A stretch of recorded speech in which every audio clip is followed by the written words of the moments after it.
So the White House is on the defense today as Elon Musk and Donald Trump panic over their failing ventures. That's the subject of today's video, and check out what Kara Levin has to say. Let's watch. Sure. Caroline, yesterday the administration appears to have started dismantling the Consumer Product Safety Commission. This is the federal agency, an independent one that does recalls and is responsible for product safety. Does the administration not believe that it's important, to keep toys and cribs? I mean, you're a young mom off of the product of the market. It's a federal agency within which branch? It's the executive branch. Who's the head of the executive branch? The President of the United States. Created by Congress. He has the right to fire people within the executive branch. It's a pretty simple answer. Ouch. So that was her answer, and the basic headline today coming out, why the question, it says Trump fires Democrats on Consumer Product Safety Commission.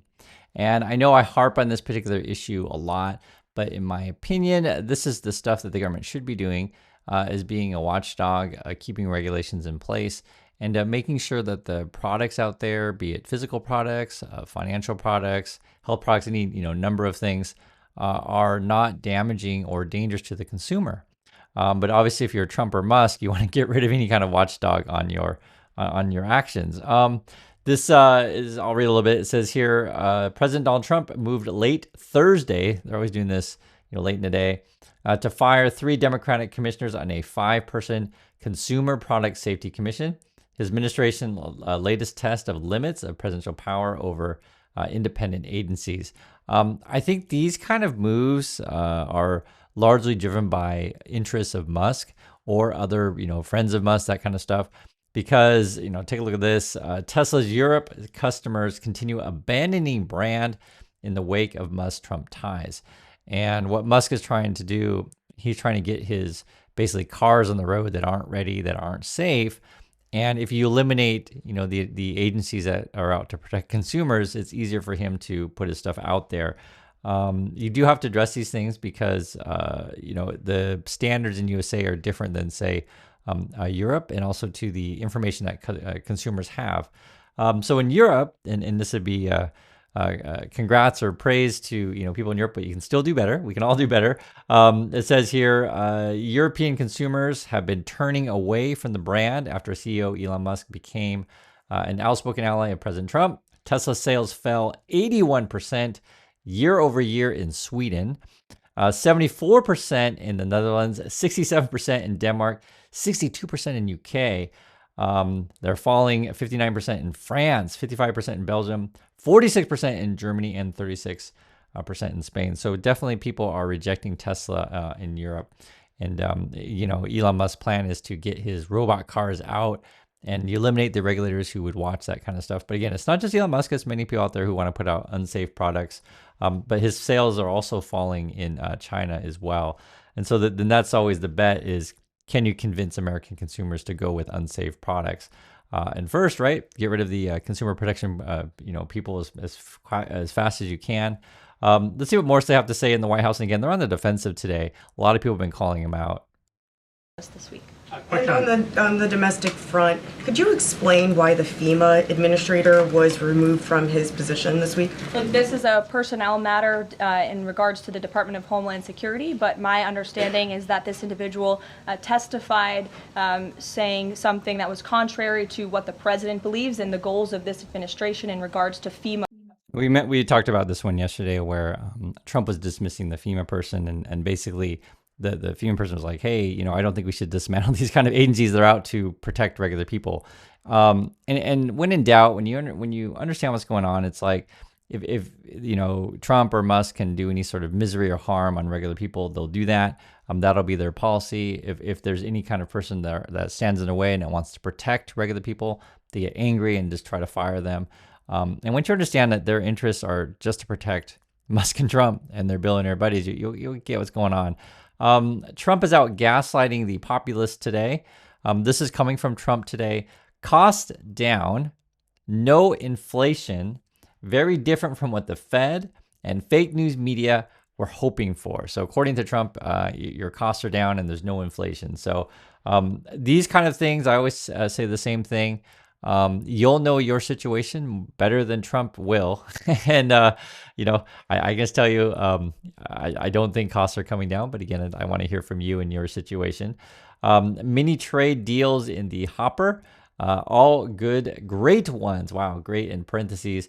And oftentimes these deals, though, are to benefit himself. He was actually called out about his meme coin thing. Let's watch this. This is interesting. Thanks for being here. Yeah, thank you for having me, Caroline. The president posted another ad this week for his Trump meme coin. The group that's running that coin is encouraging people to buy in order to win a dinner this month with the president. Why is the president planning to attend a dinner for the top investors in his coin? Look, the president is abiding by all conflict of interest laws. The president has been incredibly transparent with his own personal financial obligations throughout the years. The president is a successful businessman, and I think, frankly, it's one of the many reasons that people reelected him back to this office. There are at least some people who are buying this coin who seem to view it as an opportunity to influence the president's views. There was a logistics company this week that said they would buy $20 million in the coin in order to advocate for free trade between the U.S. and Mexico. If buyers are buying for that reason, are they wasting their money? Look, I can assure you the president acts with only the interests of the American public in mind, putting our country first and doing what's best. So, her answers are, well, president cares about you, just trust him. Or she's like, oh, well, he abides by the law, trust us. This came out from Bloomberg, and I showed you guys this before, but I want to show it again because I think it's actually one of the biggest stories out there that's not talked about enough. Top Trump crypto buyers vying for dinner seats are likely foreign, data shows. So there's obviously two major problems with this. One is, well, three, you could say. One is you're profiting off the presidency. Two, I guess, open bribes out there. And three, who knows who these people are. The dinner lists, the way they show the names is slightly hidden. And a lot of this money could be coming from abroad. So, I mean, there's probably way more, problems with this, depending on who it ends up being. And it seems like if our, laws had teeth like they should, and I think they should, you should be, going after this guy for profiting off the office. But that's who is in power at the moment, and that's what's going on. But they do ask questions. So sometimes people say the press doesn't ask questions, but they do. And that's why I'm showing you these answers. Let's take a look at some more. Has been pretty firm on keeping these 145% tariffs in place on Chinese imports. Today, via Truth Social, he said that he'd be possibly open to lowering those to 80%. Why the change, and how did the president land on 80? The president still remains with his position that he is not going to unilaterally bring down tariffs on China. We need to see concessions from them as well. And again, that's part of the reason that Secretary Besant is going to talk to his Chinese counterparts this weekend to start those discussions in person. As for the 80% number, that was a number the president threw out there, and we'll see what happens this weekend. And always in the effort of transparency, I'm sure you'll hear directly from the Treasury Secretary or the president after those next. So the stuff they say is so ridiculous all the time. So the basic gist of it is going into negotiations this weekend. Whether or not negotiations, who knows? That's a whole other thing. We've talked about this before on the channel, where U.S. is sending people. China will have people there. They're going to be hanging out in Switzerland on a weekend. It sounds like, to me at least, that China had prior plans, and the USA is sort of stalking China, and then tried to set up some sort of shoehorn a meeting on a weekend, and they got some FaceTime, and then China's been saying all along, if you're sincere about any kind of talks or negotiations with us, drop your trade war, drop your tariffs. And it's ironic that Karen Levitt's like, oh well, President Trump's not going to do anything unilaterally, and then we're talking about President Trump doing stuff unilaterally by setting tariffs to wherever he wants, and now the thing is like, hey, what if we drop it to 80%? Will you still talk to us? So at the moment, though, it sounds like at least how Trump has been saying, to all the other countries in the world, you're at least going to have 10% tariffs, but do remember this 10% thing is going to be paid by you, the consumer. Ultimately, as companies will pass the cost on to you, right? So the basically 10% tax. I know it's frustrating to talk about this stuff because they gaslight you so often, but you do want to call them out on these things and try to live in reality. Let's look at some more here. Why did the White House announce this deal with the UK before all of the details were finished? That's not true, actually. I saw the fact sheet. I saw the deal as well before the president brought all of you in the Oval Office in the effort of transparency. You had the president and the prime minister on the phone talking to all of you directly about how this was a great deal, a phenomenal deal, and discussions will continue. But as I spoke to our ambassador Greer yesterday, this is how trade deals work. You set an initial agreement, you set the framework, you set up the deal, and then of course, T's have to be crossed and I's have to be dotted. But this deal, So it's kind of funny because in the first part of she's saying, "Oh no, what do you mean? We have all the details," and then literally in the last part she's like, "Well, but you still got to dot the T's and dot the I's, cross the T's and dot the I's." It's like these people can't even keep their lives straight. That's what's so ridiculous about it. But I do appreciate hanging out with you in the community because honestly, when I watch this stuff, I feel like I'm going crazy. It's like, is there any sort of sanity out there? And I just want to let you know you're not alone. I can see the crazy. You can see the crazy. But you do want to call them out because essentially, when you see this kind of person up there just like saying nonsense and even contradicts himself or herself, I should say, in just a few seconds. It's like, do you believe the words coming out of your mouth? I don't know. That part, I never know exactly what's going on in her head, but I do can see with the words that she's saying. Let's watch some more here. Does that mean that the 10% baseline is going to still be there at the end when all of the other details are ironed out? the president is committed to the 10% baseline tariff, not just for the United Kingdom, but for his trade negotiations with all other. Right. So the 10% thing, it looks like we're not for free trade in USA under Trump. So that's something that they mentioned. Let's look at some more of what we're talking about today. Thanks, Caroline. Sure. I have a question about the Middle East trip. Will any of the president's family members, like including Don Jr., Eric, or Jared Kushner, be joining him on the trip? I'm not. So, and this is actually in regards to, I showed you guys before, just a couple of days ago, it came out that, it's been going on for a while, that the Trump kids have been making all kinds of real estate deals, right? So basically benefiting off their dad being president, benefiting off the Trump name. And then the question is going to be, is Trump going to go and, look at these golf course sites and hotel sites, et cetera? It's a very sensitive topic, of course, for the White House because it's like, hey, are you doing anything illegal? So, what are they going to say to that? And then Jared Kushner, he's been involved with Middle East stuff quite a bit. Again, this is all about real estate developing for these people. If you elect a person who is all about enriching himself, that's what you get. They're going to use the office to enrich themselves. It's obvious. It's in plain as day. And one thing to note is like, be it the meme coin or this real estate corruption stuff. The Karen Levitt never denies these things. They don't deny it. They just say, "Oh, we're not doing anything illegal." So they don't deny it. It's all out in the open. So let's watch some more here. Not tracking any of the president's family members joining us at this time, but of course the first family is welcome to come. I hope they would. They're great people, great to be around, but I'm not tracking them on the manifest. And given that you noted he is a successful businessman, do you know if the president has any plans to meet with any of the folks involved with any of the family businesses over there, or see any of the sites that are going to be new Trump? Not to my knowledge, and let me just get to the premise of your question that both of you have raised. I think it's frankly ridiculous that anyone in this room would even suggest that President Trump is doing anything for his own benefit. He left a life of luxury and a life of running a very successful real estate empire for public service, not just once, but twice. And again, the American public reelected him back to this White House because they trust he acts in the best interest of our country and putting the American public first. This is a president who has actually lost money for being president of the United States. I don't remember these same type of questions being asked. So according to Karen Levitt, there's no benefit for the Trump family as the Trump family makes a bunch of deals in the Middle East, etc. And Trump's she even says Trump's first trip as president before in the first term was head out to the Middle East, and second term we're going out to the Middle East again. So that shows you where their priorities are. They're chasing the money. They're selling dinner to the meet Trump using crypto coins. Melania's got a coin, et cetera, et cetera.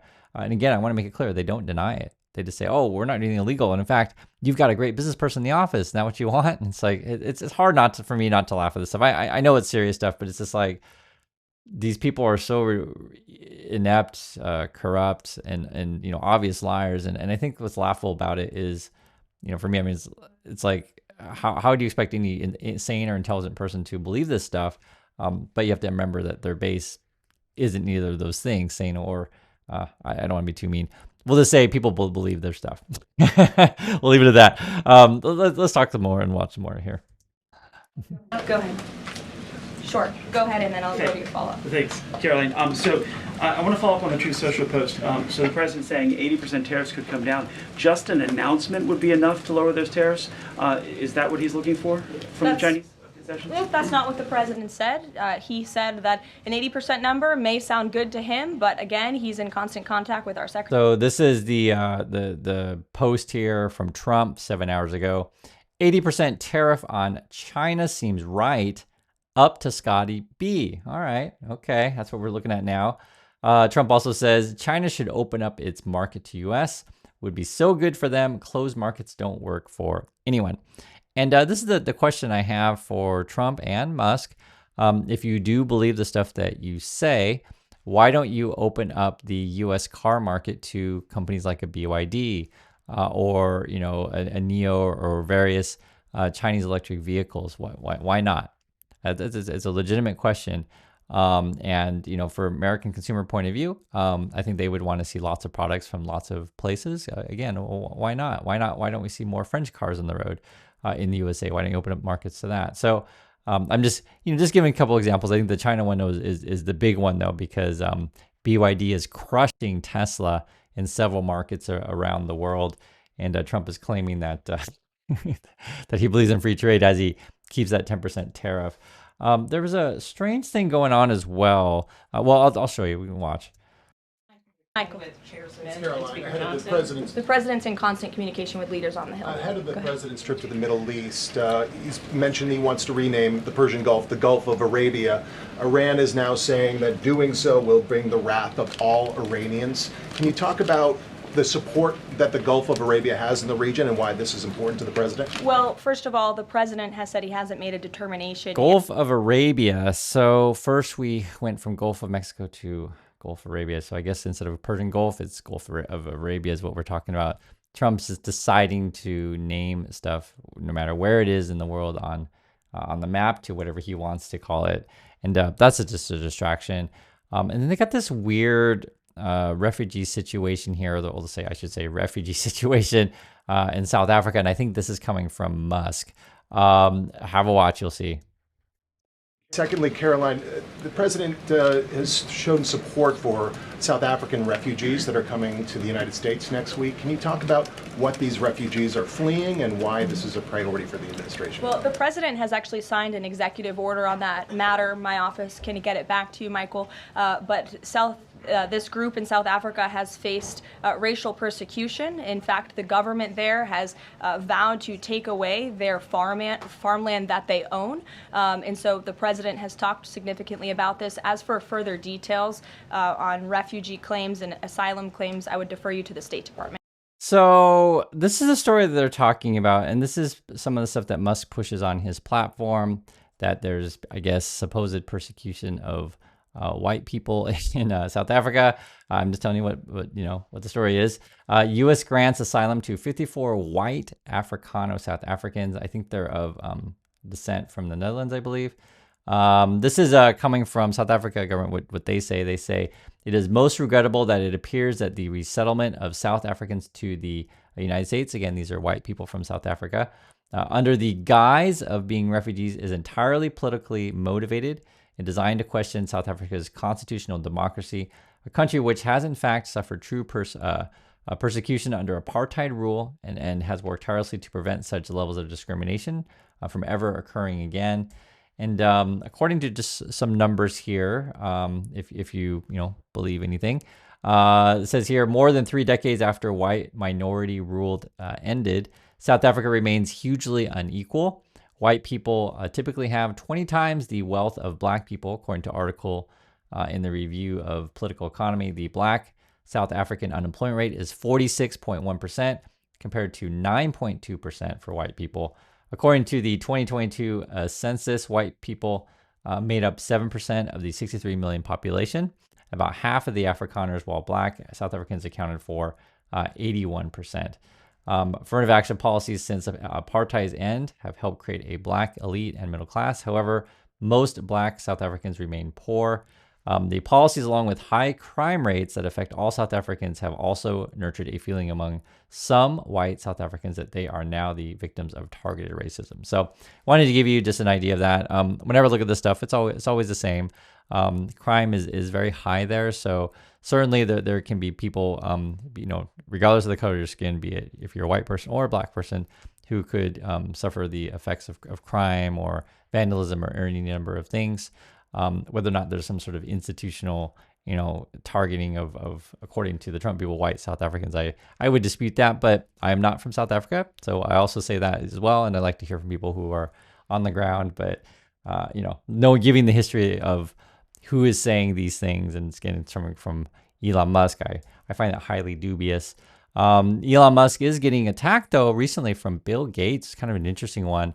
Elon Musk this is from Bill Gates. Elon Musk is responsible for killing the world's poorest children, says Bill Gates, and he's referring to situation in Gaza, and which I think is a very sad situation, and I do bring it up. So, unfortunately, though, this is the world that we live in with the Trump and the Musk people in power, and effectively, what they try to do is, like say with this South African issue, is you focus on the things that are kind of just a distraction, I guess you could say. And sort of distract you from the financial or whatever scams that they're up to. And I just always caution you guys to please be careful out there, and get different opinions on stuff and make up the mind for yourself. So I do appreciate your time. Like to hear your thoughts, and I'll catch you all in the next video.